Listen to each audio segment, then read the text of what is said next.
بسم اللہ الرحمن الرحیم۔ رجب جس میں ہم دیکھتے ہیں ہمارے مسلمانوں کا ایک بڑا طبقہ اس میں گلگلے کھاتا ہے، کوڑے کھاتا ہے، اس کی تاریخ بھی یہی ہے۔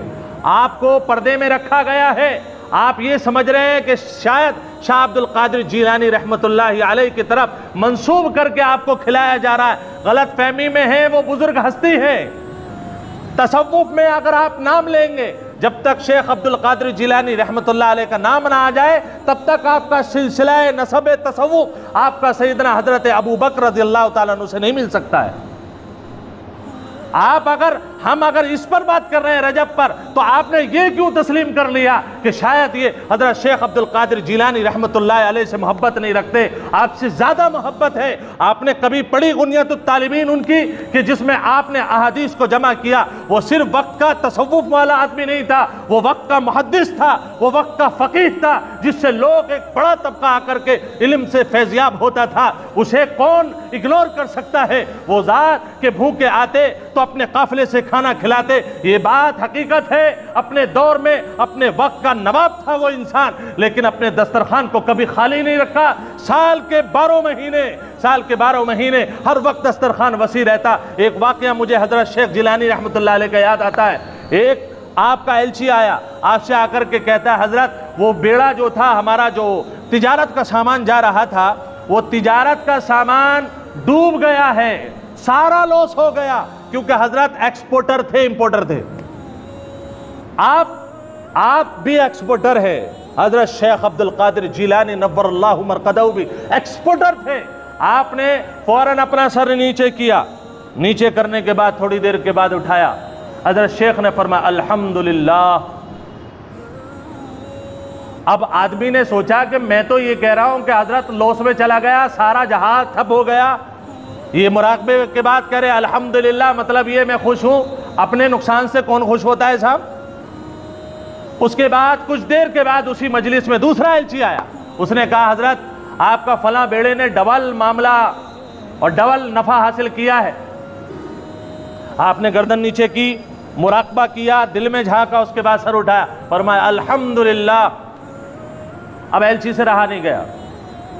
حضرت بات سمجھ میں آتی ہے، ایک جگہ کہیے تو سمجھ میں آتی ہے، یا تو آپ اپنے فائدے پر الحمدللہ کہیں تو سمجھ میں آتی ہے بھئی ہمارا نفع ہوا ہے اللہ کا شکر ہے، یا پھر یہ کہے نقصان پر کہ بھئی مجھے کاروباری نہیں کرنا، اللہ اللہ میں جانا ہے، لہذا ختم ہو گیا، چھوڑو الحمدللہ۔ دونوں چیز پر الحمدللہ کہنے کا کیا مطلب ہے؟ حضرت شیخ نے جواب دیا، اللہ تعالیٰ ان کی قبر کو نور سے منور فرمائے، ہم اور آپ کو ایک سبق دے کر کے چلے گئے۔ آپ نے فرمایا جب ایک ایلچی نے مجھے یہ بتایا کہ آپ کا نقصان ہو گیا، تو میں نے دل میں جھانک کر کے دیکھا کہ نقصان کی وجہ سے کہیں اللہ سے تعلق کمزور تو نہیں ہو گیا؟ اللہ اکبر! کہیں نقصان کی وجہ سے اللہ پر کوئی الزام تو میرے دل نے نہیں رکھا، مجھے کیوں گھاٹا ہو گیا؟ میں تو کوئی گناہ بھی نہیں کرتا ہوں، میں تو اللہ والا ہوں۔ میں اپنے دل کو جانچ رہا تھا کہ دنیاوی نقصان کی وجہ سے کہیں میرا تعلق اللہ سے کمزور تو نہیں ہو گیا۔ میرے دل نے مجھے جواب دیا نہیں، تمہارا تعلق اللہ سے اسی طریقے پر ہے، بلکہ اور مضبوط ہو گیا اس بات پر کہ نفع دینے والا بھی اللہ ہے، نقصان دینے والا بھی اللہ ہے۔ میں نے اس کیفیت پر اللہ کا شکر ادا کیا، الحمدللہ اللہ تیرا شکر ہے کہ تو نے مجھے وہ دل دیا ہے کہ نقصان پر بھی اللہ سے خفا نہیں ہے۔ پھر بولے دوسری مرتبہ جو میں نے الحمدللہ کہا تھا خوشی پر، وہ اس لیے کہا تھا کہ میں نے دل میں جھانکا کہیں ایسا تو نہیں ہے فائدہ زیادہ ہو گیا اور دل یہ کہہ رہا ہو کہ بھئی اب تو تیرا چاروں طرف سے تیرے دونوں ہاتھوں میں لڈو ہیں، اب تیرا معاملہ بہت وسیع ہو گیا ہے، گویا کہ اللہ سے کہیں تعلق کمزور تو نہیں ہو گیا؟ کیونکہ بندے کے پاس جب زیادہ مال آتا ہے نا تو وہ اللہ کو بھول جاتا ہے، پھر اسے دنیا کے رشتہ دار، جن رشتہ داروں نے غربت میں لاتیں ماری تھی، اب وہ انہیں خوش کرنے میں لگا ہوا ہے۔ فرماتے ہیں میں نے دل کو جھانک کر کے دیکھا، اس نے کہا نہیں، فائدہ ہونے پر بھی اللہ سے کوئی دوری نہیں ہے، میں اس پر بھی میرا دل راضی ہے، اللہ تو نے نفع دیا ہے، نقصان بھی تیرے ہاتھ میں ہے، میرا تعلق اللہ سے مضبوط نکلا، میں نے اللہ کا شکر ادا کیا، الحمدللہ۔ اے اللہ تیرا شکر ہے جو نفع پر بھی دل ادھر سے ادھر نہیں ہو رہا ہے اور نقصان پر بھی دل اللہ سے ناراض نہیں ہو رہا ہے، اس پر میں نے اللہ کا شکر بھیجا ہے۔ یہ تھے شیخ عبد القادر جیلانی رحمۃ اللہ علیہ، یہ تھی ان کی سنت۔ 12 مہینے کوئی دسترخوان پر آ جائے، مجال ہے کوئی بھوکا اٹھ کر کے چلا جائے؟ ہمارے یہاں صرف رجب کے مہینے میں ہم کھانا کھلائیں گے، 11 مہینے میں تو دوسرے کے دسترخوان کا اٹھا کر کے کھینچ لیں گے۔ اگر ایسا نہیں ہے تو پھر دھوکہ کیوں دیتے ہو؟ ایسا نہیں ہے تو اپنے کاروبار میں چوریاں کیوں کرتے ہو؟ اگر کر رہے ہو تو مطلب یہ ہے آپ دوسرے کو نقصان اور اپنے کو فائدہ پہنچانا چاہتے ہو۔ حضرت شیخ عبد القادر جیلانی رحمت اللہ علیہ کا یہ طرز نہیں تھا، وہ تو بیڑے بھی آتے تھے، غریب اور جتنے بھی مسکین اور اس وقت کے جتنے بھی رشتہ دار تھے سب کو کھانا کھلاتے تھے۔ اگر 12 مہینے سال کے آپ کا دسترخوان وسیع ہے تو آپ کہہ سکتے ہیں میرا تعلق شیخ عبد القادر جیلانی نور اللہ مرقدہ سے ہے، اور اگر 1 دن ہے اور 11 مہینے 29 دن آپ کا تعلق لوگوں کے دسترخوان کو ختم کرنے میں لگا ہوا ہے، آپ شیخ کے باغی ہیں، شیخ سے محبت رکھنے والے نہیں ہیں۔ 22 رجب سن 60 ہجری کو حضرت امیر معاویہ رضی اللہ تعالیٰ عنہ کا انتقال ہو جاتا ہے۔ شیعوں نے بڑا مزہ لیا، کیوں؟ اس لیے کہ ان کے بیچ میں جو رکاوٹ آ رہی تھی حضرت علی رضی اللہ تعالیٰ عنہ کے خاندان سے بدلہ لینے کی، وہ رکاوٹ ختم ہو گئی۔ اس کے بعد ان کی سازشیں جو تانے بانے بننا شروع کیے ہیں انہوں نے، 60 کے بعد یزید تو بیٹھ گیا اپنی مسند پر، اس کے بعد 2 گورنر بدل چکے تھے، ایک تو مدینہ المنورہ کا جو گورنر تھا وہ بدل گیا تھا، اور اس کے بعد ایک گورنر کوفہ کا بدل گیا تھا، نعمان ابن بشیر۔ پہلے مغیرہ ابن شعبہ تھے، اب نعمان ابن بشیر ہے۔ اب ایک پرچہ لکھا یزید نے، اور پرچہ لکھا مدینے کا جو گورنر تھا اس کے نام پر کہ بھائی اب ابا جان نہیں ہے، میری حکومت میری عمارت سب کو تسلیم کرنا پڑے گی، سب سے کہہ دو۔ اس گورنر نے کام چالو کر دیا، اس نے لوگوں سے کہا، لوگوں نے اس وقت جو نہ ماننے والے تھے ان میں سے بھی کچھ ماننے والے ہو گئے، ایک اکثریت پہلے سے ہی یزید کو اپنا امیر مانتی تھی۔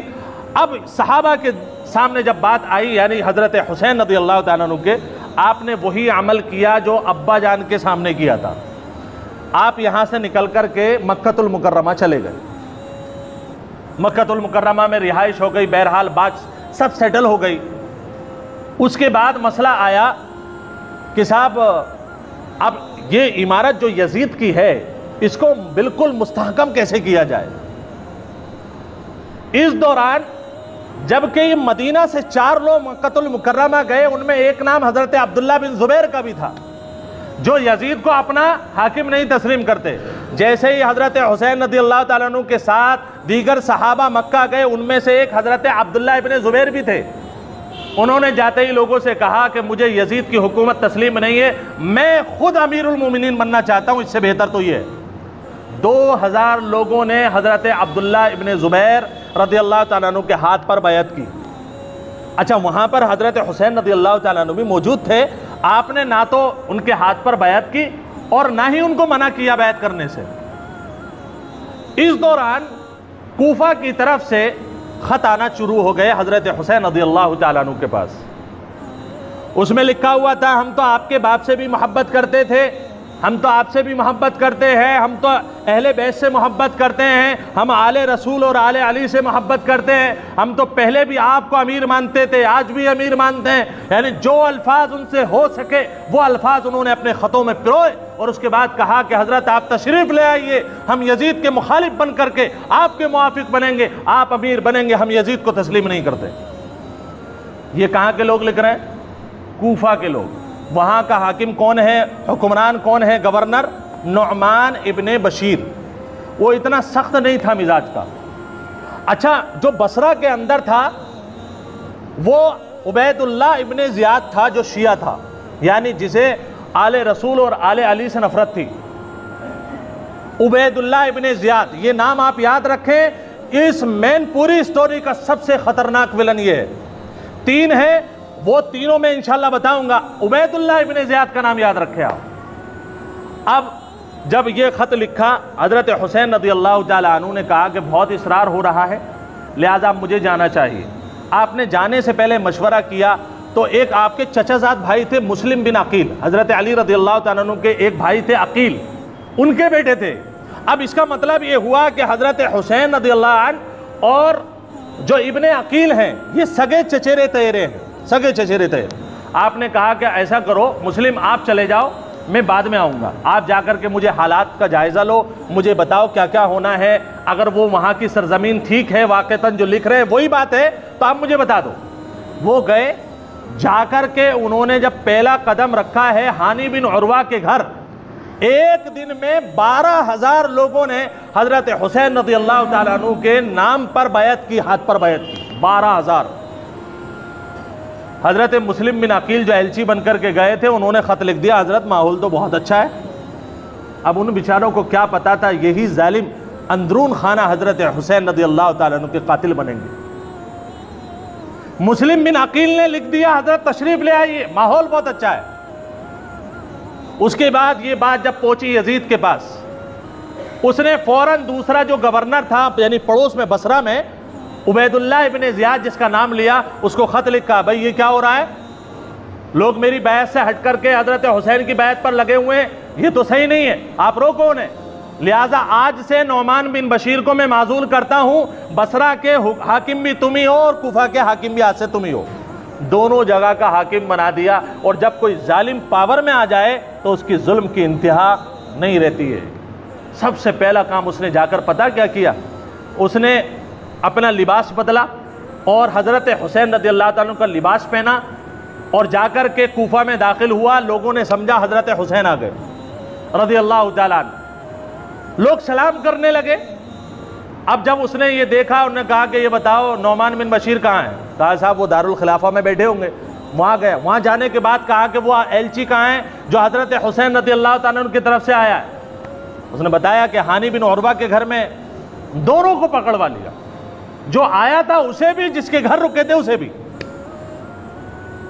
اگلے دن 10,000 کا مجمع اکٹھا کیا، 10,000 کا مجمع، 10,000 کے مجمع میں ان دونوں کا سر تن سے جدا کر دیا۔ یہ تھا پہلا قتل، اور کربلا کا پہلا خون یہاں سے شروع ہوتا ہے۔ حضرت علی رضی اللہ تعالیٰ عنہ کے بھتیجے تھے جن کو قتل کیا گیا۔ ہانی بن عروہ حضرت حسین رضی اللہ تعالیٰ عنہ سے محبت رکھنے والے تھے، انہوں نے اپنے گھر میں پناہ دی، دونوں کو قتل کیا، اور جو مخلص لوگ تھے کوفہ میں ان کو بھی قتل کر دیا۔ اب مسئلہ صاف ہو گیا، عبید اللہ ابن زیاد نے لکھ کر کے بھیجا، معاملہ صاف ہے، کوئی مسئلہ نہیں ہے۔ اچھا، یہ جو مارا تھا یہ 3 ذی الحجہ کو مارا تھا، سن 61 ہجری 3 ذی الحجہ۔ اسی دن حضرت حسین رضی اللہ تعالیٰ عنہ، ایک روایت کے مطابق 72 لوگ، ایک روایت کے مطابق 140 لوگ، ایک روایت کے مطابق 240 لوگوں کو لے کر کے اس خیال میں گئے کہ مجھے وہاں جا کر کے تو بیعت لینی ہے اور لوگوں کی صحیح رہنمائی کرنی ہے۔ اچھا، جو آدمی حکومت کرنے جا رہا ہے وہ اپنے ساتھ کیا لے کر کے جائے گا؟ ہتھیار؟ اور جبکہ وہ نواسہ رسول ہے، اسے بتایا گیا کہ امت کا ایک خون پوری انسانیت کا خون ہے، کوئی اسلحہ ساتھ میں نہیں۔ اور آپ اس بات سے اندازہ لگا سکتے ہیں سیدنا حضرت حسین رضی اللہ تعالیٰ عنہ جو جا رہے ہیں اپنے بچوں کے ساتھ، علی اصغر کے ساتھ، علی اکبر کے ساتھ، آپ کے جو ستیلے بھائی تھے، میں نے پچھلے ہفتے عرض کیا تھا حضرت علی رضی اللہ تعالیٰ عنہ کی ایک دوسری بیوی تھی ام النبیین بنت حرام، ان سے بھی 4 لڑکے تھے، ان چاروں بھائیوں کو ساتھ میں لے کر کے اور ساتھ میں اپنی بیٹی ام کلثوم کو لے کر، گھر کی عورتوں کو لے کر کے آپ جا رہے ہیں۔ بھائی کوئی جہاد پہ جاتا ہے تو بچوں کو لے کے جاتا ہے، کوئی لڑائی کرنے جائے گا تو کیا بچوں کو لے کے جائے گا؟ اسے پتا ہے بچے جائیں گے تو مارے جائیں گے۔ آپ تو جا رہے تھے لوگوں کے رہنمائی کرنے، اپنے نبی کا وارث بننے کے لیے، اپنے نانا کا صحیح وارث بننے کے لیے، کچھ ہتھیار نہیں۔ اب جس تاریخ کو حضرت حسین رضی اللہ تعالیٰ نکلے ہیں اسی تاریخ کو مسلم بن عقیل کو قتل کیا گیا۔ اب وہاں فون تو تھا نہیں صاحب کہ جیسے ہی پکڑنے آئے بٹن ملائے اور حضرت تشریف مت لانا، یہاں معاملہ گڑبڑ ہے۔ وہاں تو خط لانے میں بھی 10 دن لگ جاتے تھے۔ آپ یہاں سے نکلے ہیں، ادھر ایک پلاننگ شروع ہوئی۔ عبید اللہ ابن زیاد نے عمرو بن سعد نام کا ایک آدمی تیار کیا اور اسے 4000 اپنے فوجی لشکر کو دے کر کے کہا تم شہر رے نام سے ایک شہر ہے وہاں جا کر تعینات ہو جاؤ۔ حر بن یزید تمیمی ایک شخص تھا، اس کو 1000 پولیس والے لے کر کے بھیجا اور کہا کہ تم 5000 لوگوں کا کام ہے کہ حضرت حسین جو آ رہے ہیں ان کو روکنا ہے اور ان سے مزاحمت کرنی ہے۔ اچھا، حضرت حسین رضی اللہ تعالیٰ عنہ بیچارے وہی معصوم انداز پر چلتے چلے جا رہے ہیں، انہیں کیا پتا ہے آگے کیا ہو رہا ہے۔ ایک ثعلبیہ نام کی جگہ پڑتی ہے، وہاں جا کر کے پتا چلا کہ یہاں تو مسئلہ الٹا ہے، مسلم بن عقیل بھی قتل ہو گئے، ہانی بن عروہ بھی قتل ہو گئے، اور میرے لیے 5000 سپاہی لگے ہوئے، اور یہاں پر زیادہ مانے 240 مان لیجئے، 5240 کا مقابلہ کیا ہے؟ کوئی مقابلہ نہیں ہے۔ آپ کو وہاں حر بن یزید تمیمی نے گھیر لیا اور کہا کہ آپ آگے نہیں جا سکتے ہیں۔ تھوڑی دیر کے بعد وہ 4000 لشکر والا عمرو بن سعد بھی آ گیا، آ کر کے کہا آپ کو گھیرتے رہے، آپ آگے بڑھتے رہے، یہاں تک کہ آپ کا مقام کربلا ہو گیا، وہاں جا کر کے آپ ٹھہر گئے۔ یہ کربلا تک پہنچنے کی تاریخ ہے۔ وہاں جانے کے بعد عمرو بن سعد نے ایک بات کہی، حضرت حکومت کا جو وہم آپ کے ذہن میں وہ نکال دیجئے اور یزید سے پنگا مت لیجئے، آپ بات ختم ہو گئی، آپ بچ سکتے ہیں۔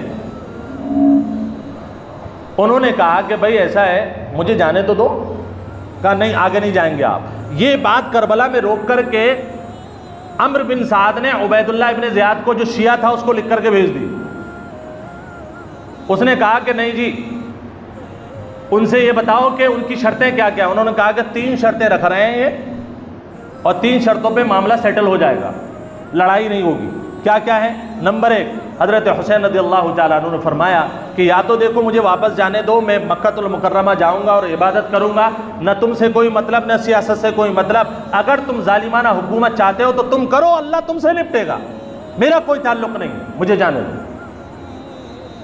انہوں نے کہا دوسری شرط یہ ہے کہ آپ مجھے وہاں نہیں جانے دیتے تو کوئی ایسے بارڈر پر مجھے چھوڑ دو جہاں مسلمان اور کافروں کی لڑائی ہو رہی ہو، تاکہ میں مسلمانوں کی طرف سے لڑوں اور کافروں کے ساتھ ساتھ انہیں جہنم رسید کروں، اور وقت آئے تو شہید ہو کر اللہ کے پاس چلا جاؤں۔ اچھا، تیسری شکل کیا ہے آپ کے؟ تیسری شرط اور شکل یہ ہے کہ مجھے ڈائریکٹ یزید سے ملنے دو، میں اس سے مسئلہ سورٹ آؤٹ کر لوں گا، جو بھی کرنا ہے آپ بیچ میں مت آؤ۔ تینوں شرطوں میں کوئی شرط ناجائز نہیں تھی۔ یہ بات عمرو بن سعد نے سنی اور لکھ کر کے جو شیعہ تھا عبید اللہ ابن زیاد اس کو بھیج دیا۔ عبید اللہ ابن زیاد نے جب تیسری شکل پڑھی کہ یزید کے پاس خود جانا چاہتے ہیں تو وہ خوش ہو گیا کہ وہاں جا کر کے تو یہ بیعت کر ہی لیں گے، لیکن کیا کریں گے گھر کی دشمنی کا؟ کہتے ہیں گھر کا بھیدی لنکا ڈھائے۔ حضرت علی رضی اللہ تعالی عنہ کی جو دوسری بیوی تھیں جن کا نام میں نے ابھی لیا، ام النبیین بنت حرام، ان کا سگا بھائی شمر ذی الجوشن نام کا شخص تھا جو اس عبید اللہ کے پاس بیٹھا ہوا تھا۔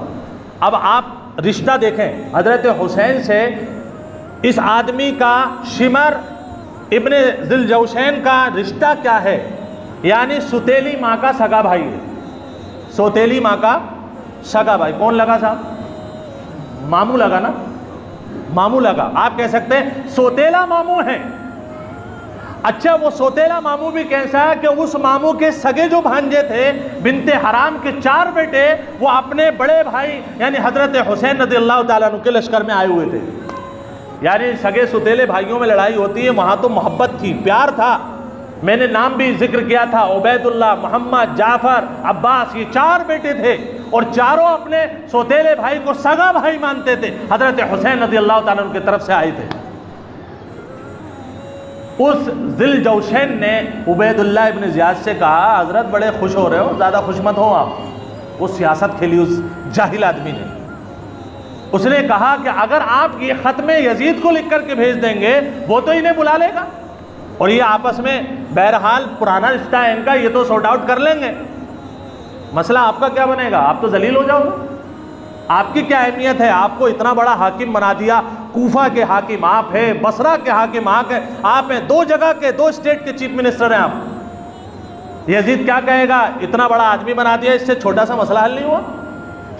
اب اس کے دماغ میں شیطان تو وہ پہلے سے تھا، اس نے اور آگ لگا دی۔ اس نے کہا پھر کیا کیا جائے؟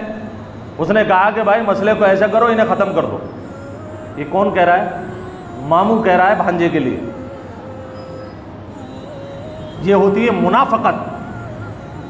اس نے کہا اس بات کو، وہ تو شیطان پہلے سے تھا، اسے موقع مل گیا، انہوں نے کہا بہت اچھی بات بتائیے. اس نے بے در پہ 4 خط بھیجے. عمرو بن سعد جس نے حضرت حسین رضی اللہ تعالیٰ عنہ کو پکڑ کر کے رکھا تھا، پہلا خط لکھ کر کے بھیجا کہ بھئی ان سے کہہ دو ہمیں تینوں شرطوں میں سے کوئی منظور نہیں ہے، وقت زیادہ ہو رہا ہے. اس کے بعد دوسرا خط بھیجا کہ انہیں قتل کر دو. تیسرا خط بھیجا 9 تاریخ جمعرات جو کل گئی ہے. اتفاق کی بات ہے 9 محرم تھی کل بھی، اور آج 10 محرم ہے. کل کے دن اس نے یہ کہا ان کا پانی بند کر دو. 10 تاریخ کو بیچارے اس 9 کی جو رات تھی، اس رات میں حضرت علی اصغر یا علی اوسط جن کو زین العابدین کہا جاتا ہے، ان کی طبیعت خراب. ان کی جو بہن حضرت حسین رضی اللہ تعالیٰ کی بیٹی تھی ام کلثوم، یہ دونوں لوگ پریشان پانی کی وجہ سے. آپ نے اپنے ساتھ جو لوگ تھے ان میں سے 50 لوگوں کو بھیجا کہ جا کر کے فرات دریا سے پانی لے کر کے آؤ. وہاں عمرو بن سعد نے 500 آدمیوں کو مقرر کر رکھا تھا، جو بھی آئے مار کے بھگا دو، پانی نہیں دینا ہے. یہ آرڈر کس کا تھا؟ عبید اللہ ابن زیاد کا. پانی نہیں ملا. 10 تاریخ کو مسئلہ آیا. شمر ذی الجوشین جو تھا، عبید اللہ ابن زیاد نے کہا کہ بھئی اس کام کو تم ہی کر سکتے ہو، اپنے بھانجے کو تم ہی مار سکتے ہو بس. اور وہ ظالم اتنا بڑا تھا، وہ بھی لشکر کے ساتھ آ گیا، حضرت حسین رضی اللہ تعالیٰ عنہ کے سامنے آ گیا. آپ نے تقریر کی پہلے کھڑے ہو کر کے ان کوفیوں کے سامنے، میرا تمہارا کوئی مسئلہ نہیں ہے، میں آپ کے آڑے نہیں آ رہا ہوں، میں نے کہا ہے مجھے جانے دو. کیا تم ایک اللہ کے نبی کے نواسے کو قتل کرو گے؟ کیا تم حضرت فاطمہ کے لخت جگر کو قتل کرو گے؟ کیا علی مرتضیٰ کے بیٹے کو قتل کرو گے؟ لیکن کسی کے کان پر جو نہیں رہیں گے. حر بن یزید تمیمی جو سامنے پارٹی میں تھا، اس نے ایک آدمی کو باہر نکالا، حضرت حسین کے سامنے وہ آیا. جیسے ہی وہ سامنے آیا ہے، اس کا گھوڑا بتکا، وہ نیچے گرا اور مر گیا بددعا کی وجہ سے. حر بن یزید نے یہ دیکھ کر کے واقعتاً یہ تو بہت اللہ والے آدمی ہیں، اس نے کہا حضرت مجھے معاف کر دیجئے، میں آپ کی طرف ہوں، چھوڑ کر کے اس پارٹی میں آ گیا. لیکن بہرحال اس وقت شمر ذی الجوشین نے 6 آدمیوں کے ساتھ مل کر کے حضرت حسین رضی اللہ تعالیٰ عنہ کو پہلے تو تلواروں سے مارا، باؤں پہلو پہلے کاٹا، اور اس کے بعد ایک شخص تھا سنان نام کا، اس نے آپ کے جو نیزہ ہوتا ہے بلکہ برچھا جو ہوتا ہے وہ پیٹ میں سے مارا، پیچھے نکل گیا. جیسے ہی وہ برچھا کھینچا آپ کی روح اللہ سے جا ملی. بہرحال شہیدوں کو تکلیف نہیں ہوتی، اللہ انہیں وقت سے پہلے اپنے پاس بلا لیتا ہے، لیکن مسئلہ ان کی بدبختی کا ہے. نواسے رسول پر ہاتھ چھوڑنے والوں کو اللہ کبھی معاف کر سکتا ہے، کبھی معاف نہیں کر سکتا ہے. بہرحال آپ کو قتل کیا گیا. ایک خولہ نام کا ایک آدمی تھا، اس نے حضرت حسین رضی اللہ تعالیٰ عنہ کا سر آپ کے دھڑ سے الگ کر دیا. تقریباً 10 لوگ تھے شامل اس قتل میں. اللہ کہتا ہے جیسی کرنی ہے ویسی بھرنی ہے. اس کے بعد یزید کے پاس مسئلہ گیا، اس نے عبید اللہ ابن زیاد کو لعن طعن کیا. اس نے کہا میں نے تجھ سے کب کہا تھا کہ تو اسے مار دے؟ اس نے نہیں کہا، یہ تو ان ماموں کی عبید اللہ ابن زیاد کا کام تھا. بہرحال حکومت میں اس کو ہوا، تعریف ہم اس کی بھی نہیں کرتے، لیکن جو ہوا وہ برا ہوا. لیکن ان کا معاملہ کیا ہوا؟ پھر کچھ دن کے بعد ایک مختار ثقفی نام کا آدمی کوفہ میں مقرر ہوا، گورنر. یعنی نعمان بن بشیر اور یزید کے جو ماننے والے تھے ان کا ایک گورنر ہٹ گیا، یہ آ گیا. یہ جب چیف منسٹر بنا، یہ حضرت حسین رضی اللہ تعالیٰ عنہ کا بہت ماننے والا تھا. اس نے ایک ایک کو پکڑ کر کے ایسا مارا ہے، کسی کی گردن اڑا دی. جس نے جیسا حملہ حضرت حسین رضی اللہ تعالیٰ عنہ پہ کیا تھا ویسا حملہ اس نے کیا. یہ جو ذی الجوشین تھا جس نے مارا تھا سب سے پہلے اپنے بھانجے کو، اس آدمی کو قتل کر کے کتوں کے حوالے کر دیا. خولہ جس نے گردن اڑائی تھی، اس مختار ثقفی نے اسے قتل کیا اور اس کے بعد اسے اپنے سامنے جلایا جب تک اس کی باڈی راکھ نہ ہو گئی، ہلا نہیں. اور اس نے قسم کھائی تھی مجھ پر اللہ کی لعنت ہے، اگر میں اپنے امام اور اپنے امیر المومنین حضرت حسین رضی اللہ تعالیٰ عنہ کا بدلہ نہ لے لوں اور ایک ایک قاتل کو جان سے نہ مار دوں، تب تک میرے لیے کھانا کھانا بھی حرام ہے. سب مارے گئے، سب کو بدلہ ملا. کیا ملا تمہیں؟ کربلا کا واقعہ پیش آیا، دردناک واقعہ ہے. نواسۂ رسول گئے ہیں، لیکن آخر میں ایک بات کہتا ہوں، یہ بتائیے دین حق محرم الحرام کربلا سے پہلے بھی مہینہ آتا تھا یا نہیں آتا تھا؟ کربلا جب واقعہ ہوا اس سے پہلے بھی محرم کا مہینہ آتا تھا یا نہیں آتا تھا؟ اللہ تعالیٰ نے قرآن میں اسی محرم کا ذکر کیا ہے. ہم یہ سمجھتے ہیں محرم کا مہینہ کربلا کی وجہ سے وجود میں آیا. محرم پہلے سے ہے اور اس کی فضیلت بھی پہلے سے ہے جو روزہ رکھنے کی تھی. جن لوگوں نے آج روزہ رکھا ہے ان کو ایک حدیث بتا دوں. اللہ کے نبی صلی اللہ علیہ وسلم نے فرمایا کہ جو شخص روزہ رکھنے والا ہے لئن بقیت، اگر میں آئندہ سال زندہ رہا تو میں اس روزے کے ساتھ ایک روزہ اور ملاؤں گا. دو ہی سنتیں ہیں محرم الحرام کی. پہلی سنت روزہ رکھنا، دوسری سنت اپنے اہل و عیال کو اچھا مال دینا، اچھے ان کی کچن میں مال بھر دینا، ان کا دسترخوان وسیع کرنا. یہ دو سنتوں کے علاوہ تیسری چیز نہیں. اگر حضرت حسین رضی اللہ تعالیٰ عنہ کا قتل ہوا ہے تو عمر فاروق رضی اللہ تعالیٰ عنہ کا بھی محرم میں قتل ہوا ہے. اگر قتل شہادت کی بات کرتے ہیں تو ابا حضرت علی رضی اللہ تعالیٰ عنہ کو بھی شہید کیا گیا، حضرت عثمان غنی رضی اللہ عنہ کو شہید کیا گیا. شہیدوں کی فہرست گنائیں تو سال میں کوئی دن باقی نہیں ہے. آپ اس کی وجہ سے کسی مہینوں کو منحوس مت کہیے، جو سنت ہے اس کو زندہ کریں. اللہ ہمیں آئندہ زندگی میں محرم کے عاشورہ کا روزہ رکھنے کی توفیق نصیب فرمائے، اس کے ساتھ ساتھ گھر والوں کے ساتھ اچھا معاملہ کرنے کی توفیق نصیب فرمائے. آمین. وآخر دعوانا الحمدللہ رب العالمین.